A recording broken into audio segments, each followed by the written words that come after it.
Hello guys, what's up, what's up? Meron naman tayong bagong project, ang ating DIY cabinet or Ayan, wardrobe. ito ating design, bagong Ito yung design ating na ginawang ating design, wardrobe simple lang, or cabinet. pero kaya nga maglagay ng maraming damit. So nilagyan natin gawa ito sa metal paring at saka plywood na 1/4.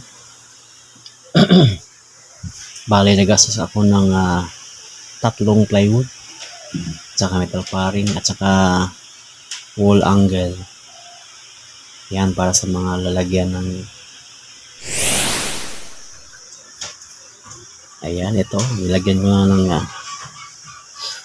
plywood na plyboard na 1/2. Ayan, para lagyan ng mga ukumot at saka unan. Tapos pinanturahan.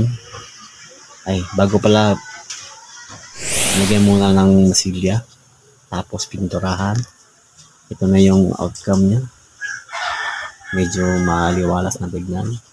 Tapos yung pinto na lang kulang. Ayan, hindi ko pa napinturahan yung pinto. Tapos ito yung kanyang final outcome. So marami tayong napaglagyan ng mga gamit like maleta, mga kumot, saka mga damit.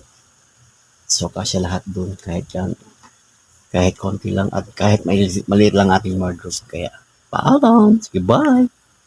Thanks for watching.